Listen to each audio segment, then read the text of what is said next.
భారతదేశం చాలా ఎదుర్కోబోతుంది రాబోయేటటువంటి రోజులు. మన దేశంలో ఆల్రెడీ కుట్రదారుల యొక్క ఫార్ములా ఫ్రమ్ ద బిగినింగ్ ఉంటుంది.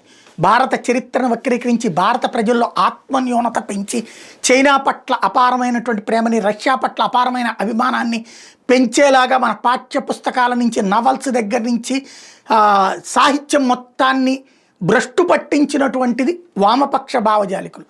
వాళ్ళకి ఈ దేశంలో పుట్టి, ఈ దేశంలో పెరిగి, ఈ దేశంలో తిని, ఈ దేశంలో బ్రతికుతున్నా సరే 24 గంటలు అక్కడ నియంత్ర రాజ్యాలు ఏలుతున్నా, అక్కడ నియంత్ర పరిపాలన సాగుతున్నా అది అద్భుత ప్రజాస్వామ్యంగా కనబడుతుంది. ఇక్కడది అసమర్థ ప్రజాస్వామ్యం కనబడుతుంది. ఆ విధమైనటువంటి స్ప్రెడ్తో అలవాటై పెరిగినటువంటి మనకి చిన్నపాటి లోపాన్ని చూపెడితే చాలు దాని చుట్టూ అల్లేసుకు బ్రతికేస్తాను తప్పించి నిజాలు ఆలోచించాం.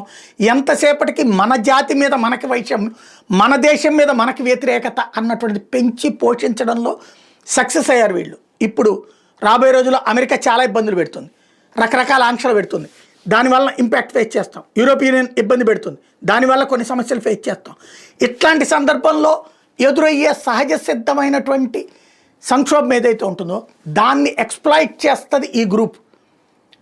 ఇక్కడ వాస్తవంగా మనం అమెరికా మన మీద ఎందుకు కోపం, చైనాని దెబ్బతీయడానికి, చైనా మీద యుద్ధం చేయడానికి మనం సిద్ధపడట్లేదని దానికి కోపం. చైనాని నాశనం చేయడానికి అది వచ్చి ఇక్కడ బేస్ పెట్టుకుంటానంటే వద్దంటున్నామని కోపం. అంటే చైనాతో మనకు అంత గొడవ వద్దని అనుకుంటున్నా సరే ఏ పెట్టుబడిదారి బూర్జువా విధానానికి వ్యతిరేకం అని చెప్పి చెప్పుకునే ఈ కమ్యూనిస్టులు ఏ చైనాకి ప్రేమగా ఉంటారో ఆ చైనాని గొడవ శత్రువుగా, పెద్ద శత్రువుగా చూడకుండా మన పని మనకి అన్నటువంటి రూట్లో వెళ్తున్న భారత్ని అమెరికా కోసం, చైనా కోసం మనల్ని నాశనం చేస్తా ప్రచారాలు చేస్తారు.